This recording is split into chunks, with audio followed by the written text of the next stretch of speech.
Choice, your creative superpower. We have the power to manifest as we dedicate attention to our thoughts, but often miss opportunity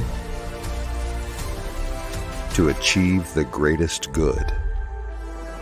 Your superpower is waiting to be unleashed to unlock a fuller, more rewarding world for all.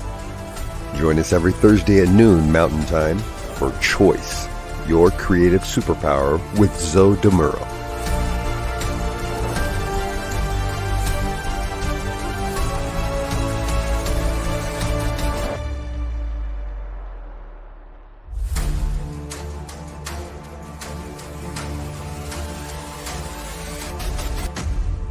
And now, here's Zoe.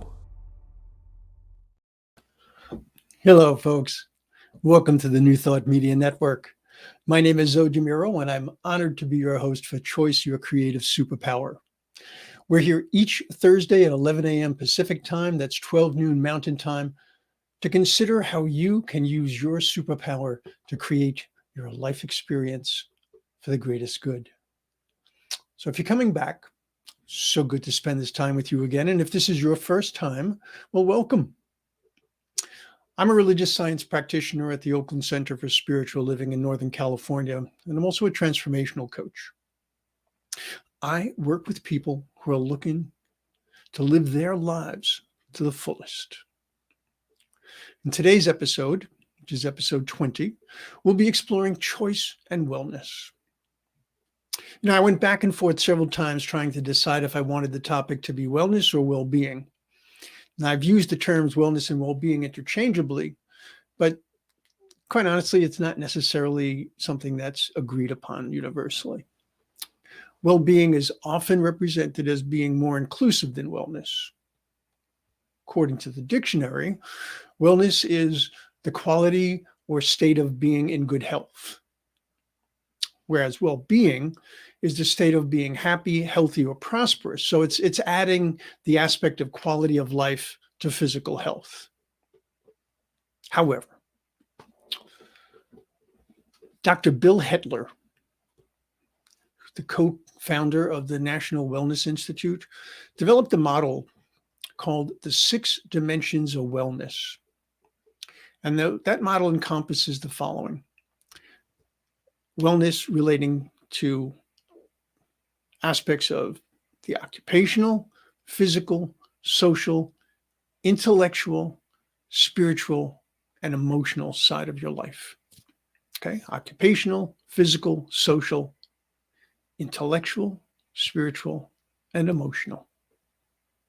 This is actually the perspective that I took when I founded my business, Living Fully Wellness. I saw again and again that while as a personal trainer and a performance coach, I could help people meet their physical goals, they wanted so much more. They wanted to be able to have a comprehensive, cohesive approach to life that would be not only self-sustaining, but more fulfilling as well. Now, as some of you might have surmised by now, the number of ways choice factors into wellness, or well-being, if you prefer to use that term, it's extensive. And the ways that achieving wellness affects the choices available to you in life, similarly extensive. All right, so let's see where we go with this. One of the first places that people look to make a change in their wellness is the physical.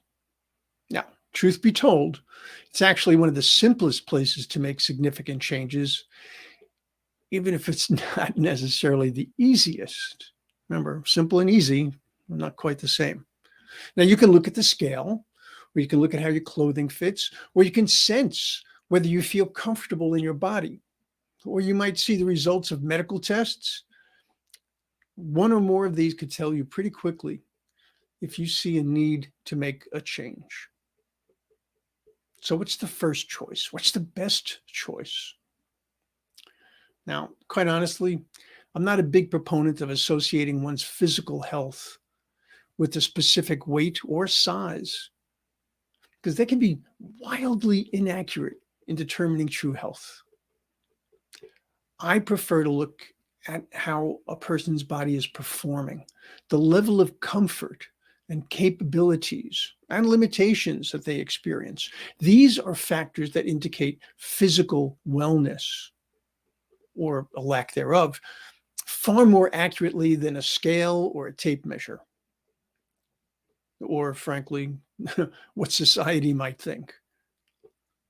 I do have to say that there could certainly be underlying conditions or circumstances which would change my mind. I mean, for example, if someone's weight and measurements are in the best possible range, but their blood work or blood pressure, for instance, shows that there's an issue, well, it's likely there's work to be done, changes to be made, choices to be made. I bring this up here because body shaming has become a commonplace thing in our society, and it can lead to the antithesis of well-being, of wellness, for those people who let themselves fall prey to it. And it's extremely easy in our youth and beauty-obsessed culture to do so. Look at it this way. Dieting to get to a specific goal weight by starving oneself or eating food that is no longer satisfying and enjoyable, it's not going to produce wellness. When it comes to diet, choose to identify this word as a noun. It's a thing. It's not a verb, an action, or an activity. What I'm saying is your diet is what you eat and drink. It's not some restrictive plan that robs you of vital nutrients. Basic rule of thumb here is quite straightforward and quite simple. If you cannot sustain what you're referring to as your diet for the rest of your life, don't do it. Any diet that eliminates or severely restricts a macronutrient, protein, carbohydrates, fat. Now, the key word I used there was severely restricts, right? It's bound to have a negative impact on your physical health over time because our bodies need these macronutrients. Each of them provides something different to our system. Now, bear in mind, I'm not talking about a doctor-prescribed decrease in salt or sugar, for example. These can be truly problematic for people. There's no question about that. Or perhaps you're doing an elimination diet to understand whether something really is affecting your well-being. But again, that's not a long-term thing. Deciding to eliminate virtually all carbs or all fats, that's not understanding how the body processes macronutrients at all. I am certainly not going to try to dictate a person's diet to them. But I will say that we get to choose each and every time we eat or drink just how we get to do something that's for our body or we're getting to do something to our body. From the perspective of one's physical health, food is fuel, and it needs to provide the right mix and amounts to be truly effective. From a larger perspective of one's overall wellness, food is also something that can uplift, delight, and please us. Even the choice to learn to cook food that is both good for you and tastes good to you, that's a choice that promotes wellness. Remember, we co-create our lives. So everything that we choose to do that is a specific direct action for our benefit, that is promoting wellness. In the words of Bethany Frankel, I like this quote, "Your diet is a bank account. Good food choices are good investments."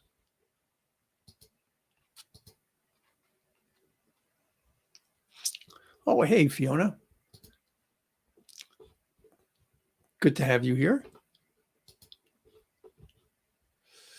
Okay. Another key component of physical wellness, being physically active. Now, I deliberately chose not to use the word exercise. It's not because I don't believe in exercise, far from it.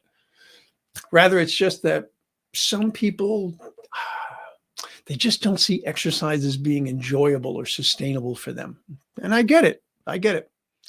Now, I have been a physical wreck whose only exercise was running from the police or trying to hide or climb under or over fences to prevent getting caught doing whatever nefarious thing that my addiction required of me at the time.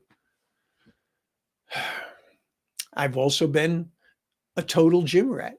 And I've spent hour after hour at the gym bulking up and creating a huge body that looked great and was extremely unhealthy. These days, I've taken a much more realistic approach to my exercise and activity. Actually, I have for the past couple of decades or so. I strive to maintain my muscularity, strength, flexibility, mobility, and my cardiovascular conditioning.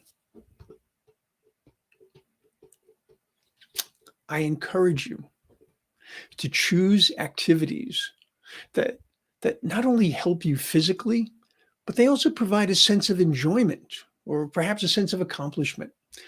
Choose to see that you get to be active, not that you have to be active. So, what would be activity for you that would be enjoyable? Maybe it's hiking. Maybe it's hiking wearing a weighted vest or carrying some weights with you. That's called rucking. Great way to get some exercise in. Maybe it's just walking. Maybe it's dancing. Or it could very well be lifting weights, could be uh, yoga, it could be Pilates, it could be any one of a number of things. Find something that you feel you can sustain. Find something that you feel can be enjoyable. Because if you enjoy it, it's going to contribute to your wellness. If you despise it, it's not. Plain and simple. Now, there's another component of physical wellness that people often overlook, but it's absolutely as important as food or activity. Sleep, rest, relaxation, they're all part of the same element. Choose to develop not a physical regimen that incorporates rest, but an approach to life that seeks balance. What I mean by that is allow the ebb and the flow of your energy, your workload, your available time, your needs, and your desires to all be part of that choice. So if you sit down and you say, okay, so I am going to go to bed at this time, wake up at this time, I'm going to work out at this time, and I'm going to eat at the.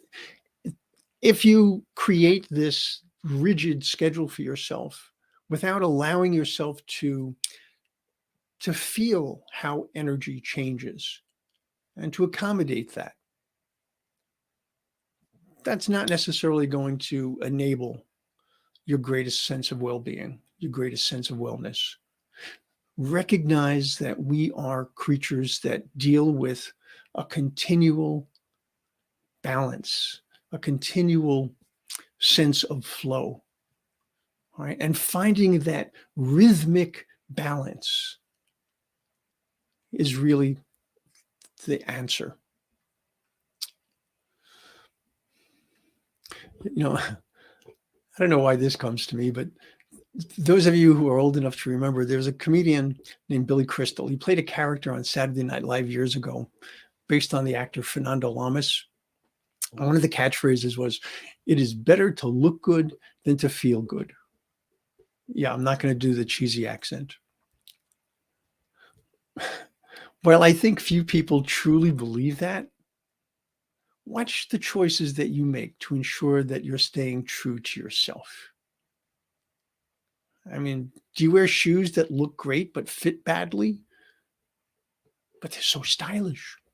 Do you squeeze into clothing that's uncomfortable, but you don't want to admit to needing a larger size?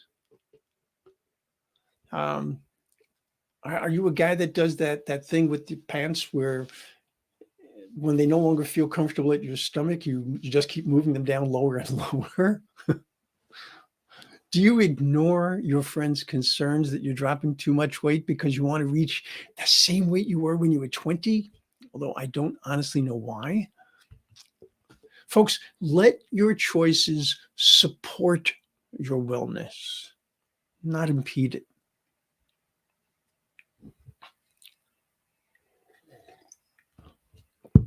That brings us to the social aspect of wellness. Now, I don't mean that to be well, to experience wellness, you need to be a social butterfly. What we're talking about here is your relationship to the world. Your relationship to the world around you, how you choose to show up in the world, okay, and what you choose to see in the world as being important to you. So, for example, we were talking about how a person looks, uh, their size, their shape, etc. If you're allowing societal norms to dictate to you what's right for you, that's not going to promote wellness. So, what is the social aspect of wellness? Well, it's first of all, it's crucial. It truly is, and it's unfortunately something that many people don't even think of as a choice point, meaning they don't take ownership of how they present themselves to the world and how they choose to see the world. In our current world state, our choices have become all the more important. How do we choose to identify ourselves? What memberships, what associations, what relationships do we participate in? And what do they say about us? Do we choose to be supportive or do we choose to be confrontational? Or both? I mean, there are certainly times and reasons for both. How much do we embrace the well-being of other people? Do we maintain a healthy perspective on our own needs and the needs of others? In essence, we can choose to be in harmony with others or in conflict. And yes, there are certainly times and certainly very good reasons for us to be in conflict with others. But a life that is devoid of harmony is not going to achieve true wellness. And considering the state of the world today, one might think that harmony is something that is simply not a possibility, but it most certainly is. It is within us, right? We have to find a way to connect with that sense of peace within. Now, what happens if we don't? How does a lack of harmony, a lack of balance affect our choices in life? Right? So we'll take this from the other side. Always being in a state of turmoil does not leave room for growth, does not leave room for nurturing. Study after study has shown that relationships, friendships, community provide a richness to life that's beyond compare. So being able to find harmony, well, remember, when you harmonize, think about voices. Harmony is not two voices singing the same note. Harmony is hearing how each of those works together. So being able to work within relationships, friendships, within a community can bring something that is so much greater. So whether you're an extrovert or an introvert, or as I am, I learned the term ambivert. That's someone who works to balance social activity and private time. All right. We're all social animals. It's in our DNA. Since it is so much a part of us, trying to deny it is certainly denying an aspect of your wellness. So when we speak of community, one of the greatest communities that many of us are involved with, well, greatest in terms of our time anyway, is what we do for a living, our occupation. In many cultures throughout the world, the amount of time that's spent in one's occupation is a full third of their life. Considering that we spend another third of our life sleeping, that's a pretty sizable investment of our energy. Now, some of us started working very early in life. I know I certainly did. And many of us continue working quite late in life as well. So the choices that we make around what we do for a living should be quite prominent in our pursuit of wellness. Should be. But it's a common conundrum these days. Do we choose an occupation that we feel is truly satisfying, or do we choose one that offers the greatest financial reward? Now, as any of you know who've watched my show before, I like looking for statistics. I like to see what kind of trends I can discover. Well, when I looked at job satisfaction, I couldn't find really solid numbers because there were so many different things that contributed to it. But I did find some interesting things that affected the satisfaction that people found in their jobs. For example, company culture. That was a huge, huge factor. If you're working in a role in which your job duties align with your personality, it could also make a huge difference in job satisfaction. So we look at the environment of the company, we look at the culture of the company, and we look for a fit there for what we value. And then we look at the type of work that we're doing and say, all right, so how does that meld with my personality? Well, if I'm an extrovert, for example, and I'm working in a job where I have to interact with a large number of people every day, that could be exhilarating. For an introvert, that might feel exhausting. If you're an artistic type, you want to go with the flow, you're a nonlinear thinker, you might find being a stylist or a writer to your liking, whereas being an accountant might drive you nuts. To whatever extent possible, choose a job where you can feel you are most fully you, most fully yourself. Okay, now I can hear the outrage now, but what if I don't have that opportunity? I could even think of it as a luxury, perhaps. Okay. Then what we do is we fall back on the basic premise of all choice. When we can't change a circumstance or a condition, we can choose how we react or respond to it. Recognizing that the situation we're in is not really all that we want it to be, but understanding that the benefit of being gainfully employed, well, we could potentially accept that for the time being, this is a means to an end. Having said that, though, we also have the opportunity to choose how we might reduce the negativity and promote a greater sense of ease. So you might consider, for example, what kind of work you'd rather be doing and work to create the skills and opportunities that you need. So I recommend to my clients a lot of times that they do what I call a skills and opportunities inventory. Remember, in an inventory, what you're trying to do is understand what you have and what you need.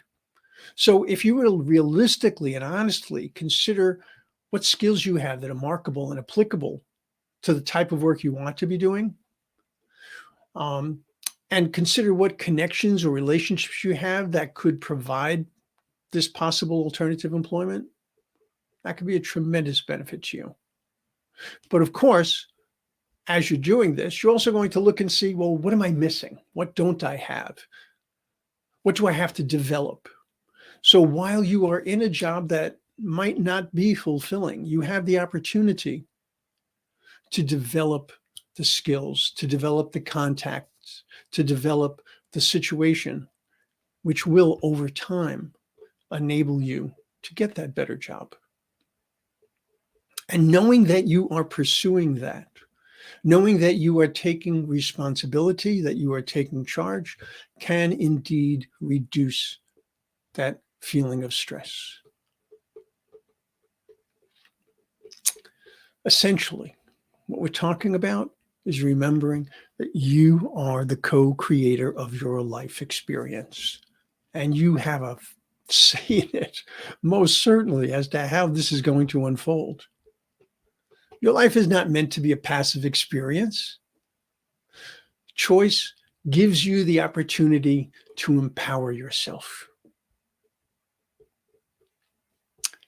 You've probably heard the words of the Serenity Prayer, which goes, God, grant me the serenity to accept the things I cannot change, the courage to change the things I can, and the wisdom to know the difference.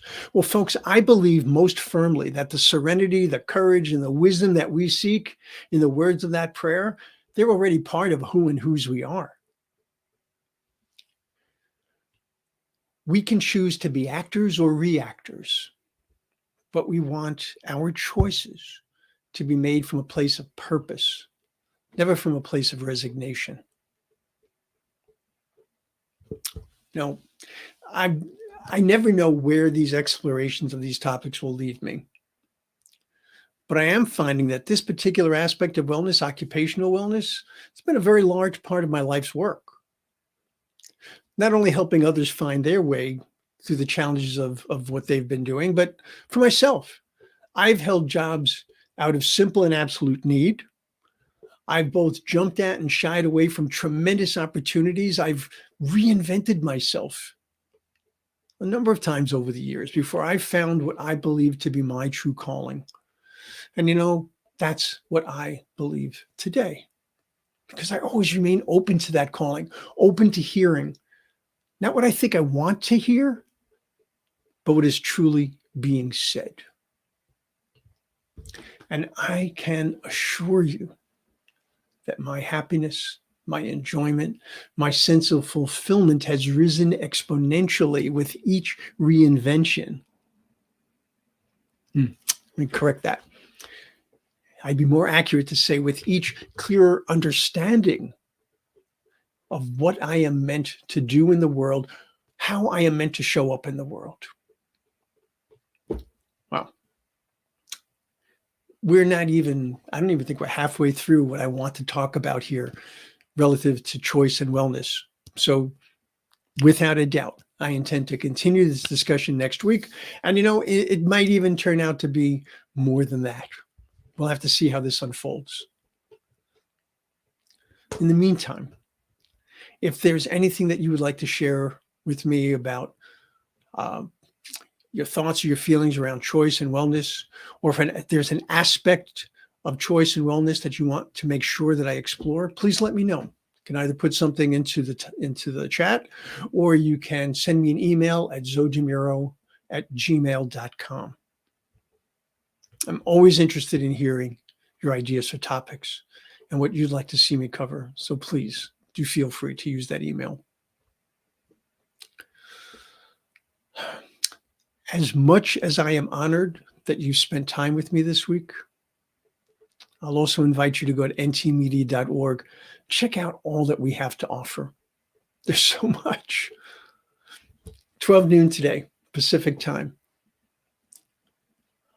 It's 1 p.m. Mountain Time. Check out Finding the Joy in the Journey with the marvelous Reverend Gina Calvario Kripke. 1 p.m. Pacific Time, 2 p.m. Mountain Time, Vibrant Living Hour, Practitioner Ken Ludwig.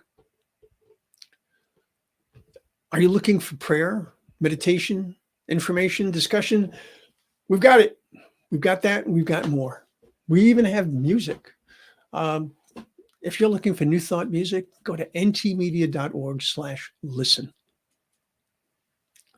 And know that all of this takes time and talent, and it takes treasure. Our worldwide team of practitioners and ministers need your help. So if you can go to ntmedia.org and you can find that donate button, help us bring goodness to the largest possible audience as we work to make this a world that works for everyone. I look forward to seeing you again next week. Remember, we're going to continue this conversation of the 6 dimensions of wellness. So until then, choose wisely. Much love and many, many blessings.